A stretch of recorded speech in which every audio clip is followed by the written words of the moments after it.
Today's investigation comes from some YouTuber named Joe Scott, who, while trying to identify Jack the Ripper, says, But in more recent years, modern forensic techniques have pointed back toward one suspect in particular, Aaron Kosminski. By the mid-1880s, reports described an increasing paranoia and auditory hallucinations, hearing voices. He later claimed that these voices told him to commit violence. In 1890, his family had him admitted to a workhouse after he kept attacking his sister with a knife. One person who adamantly agreed with the Kosminski theory was Sir Robert Anderson. In his memoirs, he wrote that there was one witness who had a clear view of the killer's face and recognized Aaron immediately when he saw him. But he refused to testify against him because he was a fellow Jewish immigrant. no, he misunderstands his sources, and at this point the winds and the crowds arrived, and rather than try to explain to people why I'm going so in-depth into a Victorian-era serial killer, I figured I'd do this a different way. Hopefully it works. Anyway, there are a few assumptions tacitly buried in there. That Anderson, A, felt that Kosminski was the primo candidate for Jack the Ripper, and B, that he felt Aaron was the primo candidate. These may or may not be valid assumptions. Anderson's memoirs are readily available to read, and he never once names any suspect. He gives some descriptions, but he specifically notes that there's no point in disclosing the identity of the killer because no public benefit would result from such a course, and the traditions of my old department would suffer. Kosminski comes in thanks to two other police figures, Melville Macnaghten and Donald Swanson. In 1894, a man named Thomas Cutbush was suspected by some in the media to be Jack the Ripper. So Macnaghten, who didn't work on the Ripper case, wrote an internal memo where he listed three people who he thought were more likely than Cutbush: Druitt, a man named Kosminski, and Michael Ostrog. And he says that Kosminski was, quote, removed to a lunatic asylum about March 1889. Some Ripperologists are quick to point out, though, there are A, three people, and B, the point of the memoranda was to say these suspects were more likely than Cutbush, not to say that they were definitely the primo suspects. That comes from our third source. One of Anderson's underlings, Donald Swanson, who at the time of Jack the Ripper was chief inspector, got his boss's book and made some personal notes in the book, among them that Kosminski was the suspect. That's where the name Kosminski comes from. But note, we've not gotten a first name. There is no direct evidence that they mean Aaron Kosminski. Aaron, and I'm going to use his first name to distinguish between him and the attested suspect, comes in because as far as anyone has been able to tell, he's the only Kosminski sent to a lunatic asylum in the relevant time period. Essentially, in July 1890, he goes to a workhouse, 3 days later gets discharged into the care of a relative, then in 1891 is readmitted to the workhouse, and soon after gets sent to Coney Hatch Asylum. If you've already noticed, a catastrophic inconsistency. We'll get back to that. During all of this, when Jacob Cohen informed authorities that Aaron goes about the streets and picks up bits of bread out of the gutter and eats them, he drinks water from the tap and refuses food at the hands of others. He took up a knife and threatened the life of his sister. He says that he is ill and his cure consists in refusing food. He is melancholic, practices self-abuse. He is very dirty and will not be washed. He has not attempted any kind of work for years. There we get a relevant statement, that he took up a knife and threatened his sister. That's not nothing, but the relevant YouTuber says that he kept attacking his sister with a knife. As far as I can tell, that's an assumption on this YouTuber's part. Our actual sources just say that he grabbed a knife and threatened the life of his sister. Was it a frequent thing? A one-time thing? We don't know. Kosminski also tried to attack someone in the institution he was sent to with a chair. As far as anyone has been able to tell, those are the only two acts of violence he has ever definitely committed.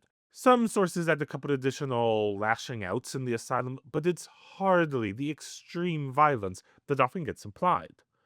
According to Ripperologist Philip Sugden, who's the one that really delved into Kosminski's medical records, in 1891, when Kosminski was committed to Coney Hatch, Maurice Whitfield, the relieving officer at Mile End, explicitly stated that he was not considered dangerous to other people. 3 years later, upon Kosminski's discharge from Coney Hatch to Leavesden, William Seward, medical superintendent at Coney Hatch, did the same. As late as 1910, the records of Leavesden Asylum were reiterating this belief.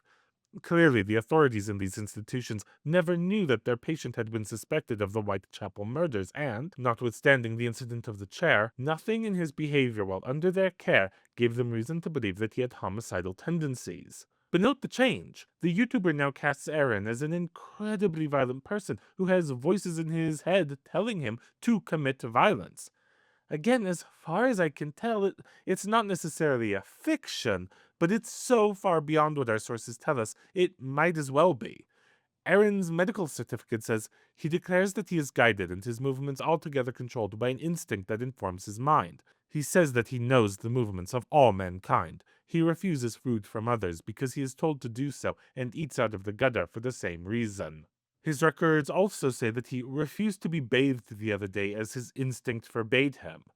So, all we can be definite about is that the voices in his head are telling him to refuse food and seemingly to refuse to be bathed. Anything else without a solid citation is pure conjecture and potentially unlikely conjecture since, again, his doctors repeatedly noted that he didn't seem to be dangerous. The other reason to doubt that Aaron is the Kosminski of suspicion is because some of these smattering of details our three sources give don't work with Aaron. Macnaghten says that Kosminski was removed to a lunatic asylum about March 1889. That's not true of Aaron. He was removed to an asylum in 1891. Swanson's notes say that Kosminski was sent to Coney Hatch, where he died shortly after. Abjectly untrue of Aaron, who lived for decades and didn't die at Coney Hatch. There are other comments that are inconsistent with the life of Aaron, but most of them have justifications of varying levels of persuasiveness. Like Swanson said that Kosminski went from Stepney Workhouse to Coney Hatch, while Aaron went from Mile End to Coney Hatch. But others counter that by 1901 the district of Stepney had expanded and absorbed Mile End, so unlike the dates, that's not a definite inconsistency. There's also profound debate about who the supposed witness was who said, "Oh, yeah, definitely him." Basically, from the information we have, none of the candidates are any good, so you have to jump through incredible hoops to make anyone work. Which has naturally led to various other theories, like the idea they're not referring to Aaron, but maybe someone with a similar name, or someone whose actual name was Kosminski, but for whatever reason was recorded in the asylum records under a different name. This isn't out of the realm of reason. In 1889, we see that at least a Aaron Kosminski got in trouble for having an unmuzzled dog, and there was a bit of confusion whether his last name was Kosminski or Abrahams. Aaron explained that his brother found it easier to go by Abrahams, but the actual name was Kosminski. If we assume a name confusion, there are a few potential candidates, though it's worth saying it seems the sort of default stance in the Ripperology community is that our relevant three sources did mean Aaron. But at the same time, many of these same people say the evidence just isn't there for him to be a viable Ripper candidate. Though it's also not impossible that our three relevant sources got Aaron and a different suspect confused, which at least would explain why the biographical details can get a bit mishy-mashy. And other theories have been put forward over the years to try to put Aaron back in the loop. We only really know his mental state in 1891, while Jack the Ripper is associated with 1888. If we, probably correctly, assume that the person with the unmuzzled dog in 1889 was our Aaron, that implies that he was perhaps more compos mentis than he would be 2 years later. Alternately, it's been argued that our own societal prejudices are at play. We imagine Jack the Ripper to be a suave English gentleman who used his wit and cunning to elude the police. Kosminski doesn't fit that profile, so we dismiss him. Then there's the shawl. This YouTuber talks about some of the problems with DNA testing of the shawl, so I won't overly go into that here, but claims that it shows a firm genetic linkage to Aaron are difficult to substantiate. Claims that it's associated with Jack the Ripper are difficult to substantiate. And of course, that's all assuming that those three sources are vaguely accurate. But there are hints that the London police had less of an idea of a suspect than those three imply. For the story to work, the assumption is usually that Aaron was identified around July 1890. That's the key date. In 1895, the Pall Mall Gazette says that Swanson believed the crimes to have been the work of a man who is now dead, which Aaron definitely wasn't. But this report also talks about the police's investigation of William Grant Granger and some curious coincidences with Jack the Ripper. Not only that, but the article says a witness claimed that they identified Granger as being Jack the Ripper, but that was so long ago the identification wasn't useful. Nobody has ever had much interest in Granger as a suspect, but this article is important because there's no indication the police think, oh, Granger's definitely not Jack the Ripper because Kosminski is our guy. And going back to the Macnaghten Memoranda, he lists Kosminski as one of three that he feels is more likely than this one random dude. But this is an internal memo. If it had been known among London police since 1890 that Aaron was their guy, why not just say that? Why does it seem that they continued to look?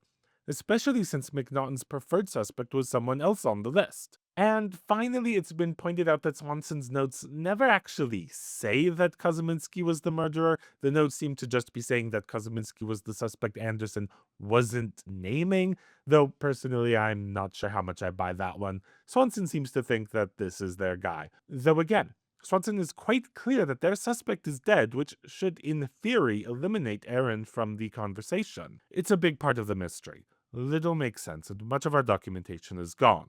So to say, oh yeah, we basically know it was this dude, is the worst kind of clickbait.